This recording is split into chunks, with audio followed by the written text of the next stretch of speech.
ভারতবর্ষের মতো দেশে যেখানে 70% বেশি গরিব মানুষ বাস করেন, যেখানে 50% মানুষ ভালো করে দুবেলা খেতে পান না, সেখানে সরকার অবশ্যই পরিচালিত হওয়া উচিত। এই যুক্তরাষ্ট্রীয় কাঠামোয় সরকার পরিচালিত হওয়া উচিত মানুষের স্বার্থে, মানুষকে পরিষেবা দেওয়ার জন্যে, মানুষের সুবিধার জন্যে। কিন্তু আমরা যখনই বিশেষ বিশেষ ক্ষেত্র আসে, আমরা সরকারকে দেখি তারা ঠিক এর বিপরীত আচরণ করছেন। আমি সরকার উল্লেখ করছি এই কারণে, কোন রাজনৈতিক দলের এখনই নাম করছি না এই কারণে, তার কারণ এই রাজনৈতিক দলগুলো সব সময় চায় যে তাদের এই ভাগাভাগিতে, ও ভালো আমরা খারাপ, আমি ভালো ওরা খারাপ, এই ভাগাভাগিতে মানুষ ভাগ হয়ে থাকুক আর এই দারিদ্র্যের দুষ্ট চক্রে ঘুরে মরুক। আসলে কথা পরিষ্কার জলের মতো দেখলে দেখা যাবে, কেন্দ্র এবং রাজ্যের যে দলের যার ক্ষমতার যে রঙের সরকারই থাকুক না কেন, সাধারণ মানুষের পাওয়ার প্রশ্নে, সাধারণ মানুষের সুবিধার প্রশ্নে, সাধারণ মানুষের নীতির প্রশ্নে, সাধারণ মানুষের ক্ষমতার প্রশ্নে তারা বারবার ব্যর্থ করে রেখেছেন দেশের একটা বড় শতাংশ মানুষকে। এই স্মার্ট মিটার লাগানোর ক্ষেত্রে আমরা প্রশ্ন করেছিলাম যে বিদ্যুতের ঠিক কি কারণে স্মার্ট মিটার লাগানো হচ্ছে। কোন ইঞ্জিনিয়ার, কোন বিজ্ঞানী, কোন বিজ্ঞান সংস্থা, কোন প্রযুক্তি সংস্থা কি বলেছেন যে এখন যে মিটার লাগানো আছে, এক্সিস্টিং মিটার, ডিজিটাল মিটার, সেই ডিজিটাল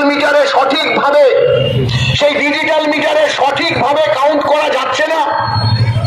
কেন এই নতুন ভালো ডিজিটাল মিটার গুলো ফেলে দেওয়া হচ্ছে? আমরা প্রশ্ন তুলেছিলাম ঠিক কি কারণে লক্ষ লক্ষ কোটি কোটি টাকার এই ভালো চালু ডিজিটাল মিটার গুলো ফেলে দেওয়া হচ্ছে, কেন এগুলোকে বাতিল করা হচ্ছে, কি ত্রুটি আছে? দেখা গেল এর কোনো ত্রুটি নেই। কোন প্রযুক্তিগত সংস্থা, কোন বিজ্ঞানী, কোন প্রযুক্তিবিদ কেউ কিন্তু এর কোনো ত্রুটি বার করতে পারেননি। তাহলে কেন এটাকে রিপ্লেস করা হচ্ছে? কিসের জন্য রিপ্লেস করা হচ্ছে? কোন আধুনিকীকরণের জন্য রিপ্লেস করা হচ্ছে?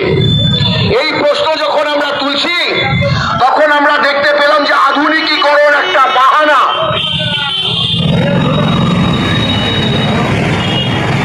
আমরা দেখলাম আধুনিকীকরণ একটা বাহানা।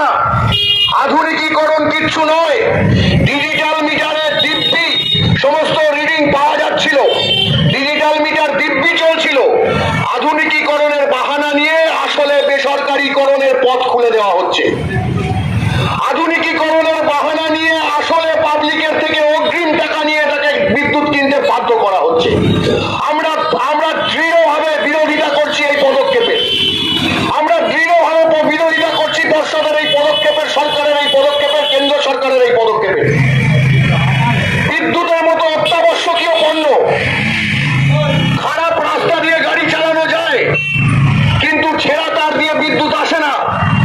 বিদ্যুতের মতো অত্যাবশ্যকীয় পণ্য আপনি খান বা না খান পেটে আপনার লাগবেই।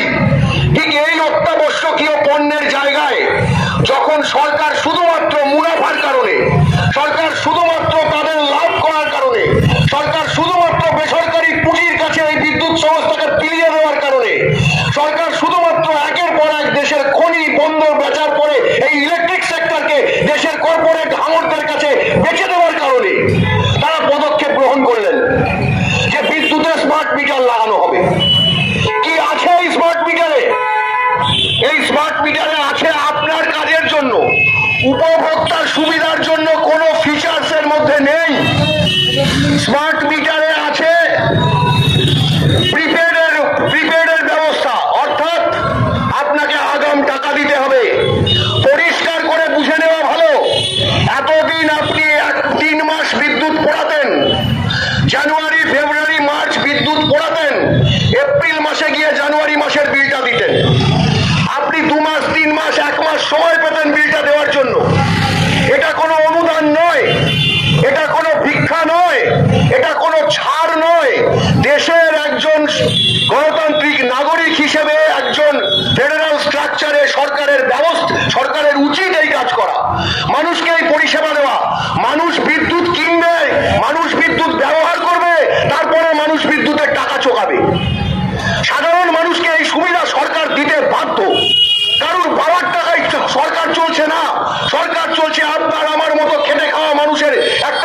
সরকার হিসেবে এই শপথ নিয়ে, সংবিধানের এই শপথ নিয়ে এই সরকারে যারাই যাচ্ছেন তারাই গিয়ে মানুষের পরিপন্থী কাজটি ঠিক করে আসছেন। সেখানে কি আছে স্মার্ট মিটারে?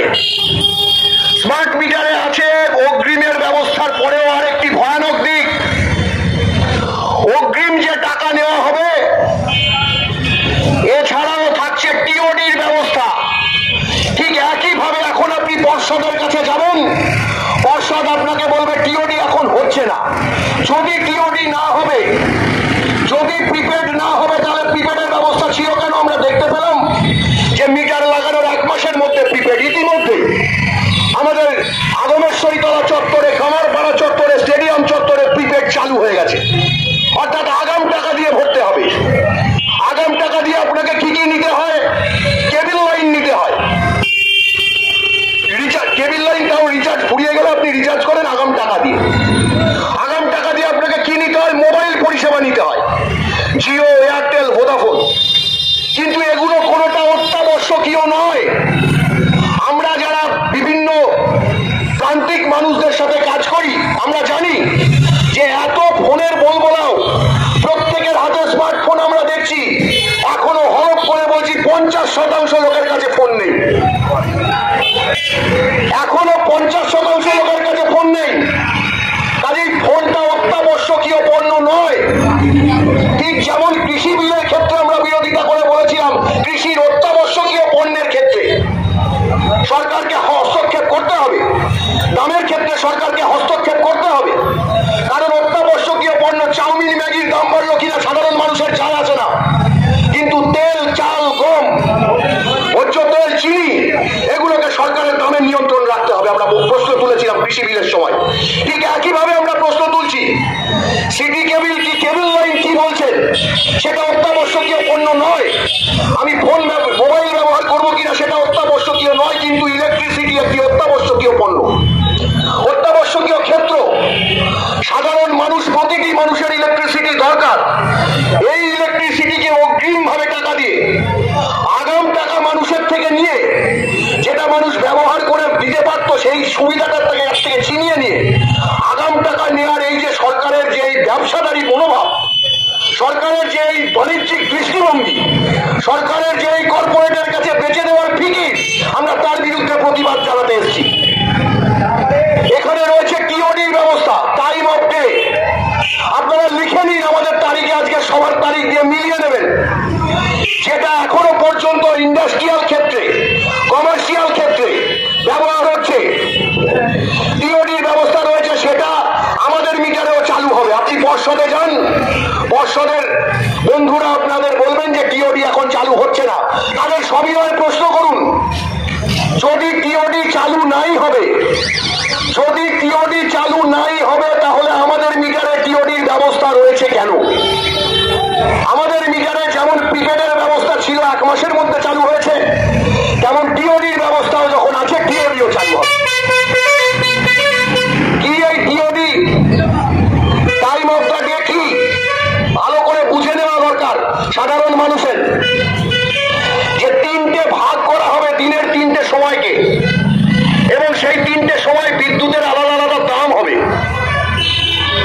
সকাল 6টা থেকে বিকেল 5টা পর্যন্ত সাধারণ দামে বিদ্যুৎ পাওয়া যাবে। দেখুন, সকাল 6টা থেকে বিকেল 5টা পর্যন্ত সাধারণ দামে বিদ্যুৎ পাওয়া যাবে।